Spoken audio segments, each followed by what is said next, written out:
7:46 here in the region. We've got Levita Sparks Wade here because Bob is at a meeting, at one of his many government meetings. So he took the day off, and I saw Levita. I said, well, why don't you come on and we'll talk about some things and catch up. And because I know it's been a while since you used to come on. We came on a couple times and we were talking about the train issues and things like that. That's when we really got to know each other. Because I always, whenever I find somebody that's kind of an outsider on these things, like, come on, let's talk about it, and let's talk to some people about these things. But so we were talking about, so you mentioned sort of your son's reaction to Charlie Kirk. I think that's an interesting topic. We've talked about that quite a bit for the last couple of weeks here. But go ahead, carry on with that story. Yeah, so I knew that I had to do some more work with my son because he is engaged in regards to politics. Okay. And I don't want him as a leader in the next generation thinking that it's okay to celebrate death in any regard. So, again, that was a difficult time. This is a difficult time in American history, and we've got work to do with our young people. Well, right. And so that was one of the discussions. A lot of that discussion was the reaction to it. And I think one of the things I was telling a lot of people was, think deeper than that act. Think about action reaction. I mean, even I talked about as somebody who does this for a living or somebody who is in politics, you don't want to have, I said, with the day that happened, I always, when you talk politics, you always feel like there's a target on your back. My target got bigger that day, right? Yes. And it doesn't matter if you're on the left or right or libertarian. Even a lot of people on the left, on podcasters, a lot of them are saying, look, this isn't good for anybody. This is because action reaction. Now I've got a target on my back. Now everybody that does this has a target on their back. Yes. Even I ran into some, we had like Wickedly Whiting this weekend. Politicians all have an extra bodyguard walking around with them. Yeah. Everybody is, and it's not a good place to be because like you said, if we want to have discussion, if we want to move dialogue forward, it can't be everyone afraid of getting fired, of being canceled, of being shot because we have an opinion. Exactly. And that's one of the things that really, I think that if anything comes out of this, I think it's the idea of, people keep talking about the temperature, whether you're talking about Charlie Kirk or what's happening in Chicago today or things like that, that temperature and action reaction. We were talking earlier about, CNN and Fox News. For years and years, it was always alerts flying across the screen, breaking news, and people's just got your blood pressure up, and it got you in a bad headspace, right? Yes. And I think that's a lot of it is it's negatively affecting us. Like even this idea of doom scrolling on TikTok and hearing nothing but bad news, or even today, whenever somebody loses their life, it seems like there's 5 minutes later you can watch footage of Charlie Kirk or what happened in Charlotte. I mean, all of these stories, it's like here's the footage of it happening. Yes. And I don't think humans were really designed to see that much death and destruction. We weren't. Right? We weren't. So let me go to how I went from Gary to Hammond and back again. Okay. So after I worked on the election, on the McDermott for Congress in 2020. And as you well know, he was not successful in that election. We have Congressman Mervan serving in that spot right now. And, we were kind of tossing ideas around and whatnot. And Mayor Tom offered me a position over in the city of Hammond. Okay. And so I was in Hammond for 4 years. And then I get a call from Markel Watkins, and he wanted me to meet with, he says, Eddie wants to meet with you. Okay. It's like, okay, cool. So we had lunch or whatever, and Eddie asked me to come and work on his campaign, his mayoral campaign. And that was a year prior to the election even getting started. And I was like, yes, because Eddie and I have always been cordial. I wouldn't call him a friend. I would call him, a political associate. Okay. And so, we met a couple times, and he came and got me from Hammond. I didn't go to Eddie. Eddie came to me. Okay. We won the election, as you very well know. During the course of that election, I believe that I had a great deal of influence with people because people believe me when I talk. And that is because I base my assignment in politics on the Word of God. We all have something to do, something creative to do, something to dominate in an area of what God put us here for. As I know pastors say, get in where you fit in where you get in, That's get in where right. you fit in, right? Absolutely. And so my area of domination is in the area of politics. It's what God put in me. I didn't put it here. I would rather not do politics because it's so very... It's draining. Yeah. It is, but I love it. And so we worked on that campaign. During the course of that election, it was a brutal campaign. During times where, for instance, their operatives sent out a letter a mailed letter to residents in the Miller area of allegations of inappropriate behavior from Eddie, right? I defended Eddie the entire time. Regardless of what was happening, I was defending Eddie. I would pull up I never sling mud. I only sling facts. So I'll pick up issues like the Genesis Center. Okay, I was the one that initially dropped the photos of what the Genesis Center looked like. Yeah. Exactly. It doesn't look like that now because we went in and cleaned it up. Okay. And put the dog system, the DAWG system, up there to protect the center at this point.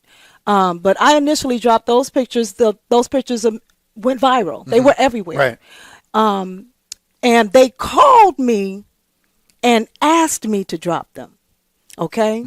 So that's how politics works. Right. You always have to have that pit bull. And I have no problem being that pit bull as long as it's facts. But also, like you said, it wasn't salacious. It was the facts. The pictures don't lie. Yes. Right. Exactly. Here's what we have. Here's what's going on. Exactly. So those were the types of things that I was doing during the course of the election, as well as letting people know that you know what? I'm not even going to go into that because we don't have that kind of time. In any event, the Prince team then started to try to denigrate me. Okay. And they posted memes about me. They weren't posting memes about anybody except Levita Sparks Wade. Okay. You should be honored at that point, right? I must be effective, right? Even had one of my friends, they called one of my friends and offered them $1,000 to go on the radio on WLTH to talk bad about me. Wow. That's how bad it got. Okay. So we win the election, right? When I met with Eddie in regards to him offering me a job, I initially wanted chief of staff because I have the qualifications for it. Makes sense, right? Right. Well, he gave that position to his best friend, Ellis Dumas. And I didn't know at that time that there was a position called Chief Operating Officer that he eventually gave to Mike Suggs. And, I didn't even see Mike Suggs on the campaign trail at all. Now, he might have been doing something behind the scenes, but I never saw Mike Suggs on the campaign trail. And in politics, this is one of the things that as elected officials, people give their lives to you for 1-2 years, okay, depending upon what that particular position is. If it's running for a federal position, you're going to give at least 2 years on the campaign trail. That's not a gift. I sacrifice time with family. I sacrifice time with my job. I take vacations. I take time off to make sure that we get this done. And I'm the type of person, I give you everything that I got. Okay. No, I saw you out there working. So when you offer a position, it is supposed to line up with the work that the people did on your campaign. And so, so that was, okay, slap in the face, but I'm good. So I was parks director. When I went into the parks department, the very first day on the job, I hadn't even seen my office. And the HR director at the time, her name was Marionetta Barber. Marionetta came to me and said, "Hey, you have an issue before you get over there." Okay. It's your first day. It's my first day. I hadn't even signed it. You know what I'm saying? Right. And I went over there, and there was an HR issue that I had to deal with that I ended up initiating progressive discipline on 3 park employees. Okay. And from that day on, I was behind. Okay. Do you feel like that was by design, or do you feel like that was just so I guess here's my question as somebody who grew up in Gary, who's been involved in it. Mm-hmm. Where do you think, when you first came in, or even in your time in council, how did you feel about the direction that the city was going in? Or I guess one of the things I've always been curious about is what has sort of been the handicaps of Gary? What is keeping people talk about, obviously with Mayor Melton, there's a lot of hopes. We always talk about, well, this is, things are moving forward, but it always seems like there's a lot handicapping the city in the background, even like what you talked about with the Parks Department. And I know just sort of seeing behind the scenes of, keeping the parks clean for parks, keeping them clean and running and safe. Yes. That's just a big job unto itself, and right? you can't. Gary has 56 parks. Wow. Gary has, I want to say, 35 parks that are operable. Okay. Somewhere around there. Don't quote me on that. That are maintained. And those other 21, they say they're allowed to go back to nature, right, if you will. And let me just speak specifically about the Parks Department, because this is indicative of what has happened with Gary. It's like a microcosm of what's happening. Absolutely, okay, absolutely. Right. So we only had 6 workers to maintain 35 parks. Wow. And we're talking about cutting. We're talking about, we never get to the actual edging and the beautifying. Right. Because they're just going from park to park. Or even just looking for glass or anything, keep it safe for the kids, looking for problems. Absolutely. And so we had in 2001, 2002, some 20-something odd years ago, a park called MC Bennett Park on 25th and Grant Street, where now it sits a Walgreens and a Fresh County Market. Mm-hmm. They established a TIF district right there.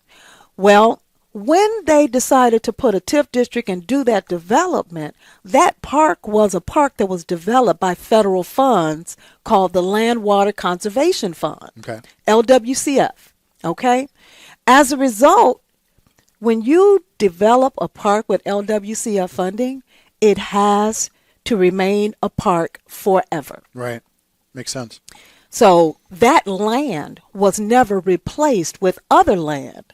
And so for 24 years, the city of Gary had been out of compliance with the federal government, unable to apply for that type of funding again. So they missed out. Yeah, and so they missed out because of that. Right. Jim Nowacki, God bless him. I love Jim. We have differing opinions, but hey, he's a warrior for the city of Gary. Right.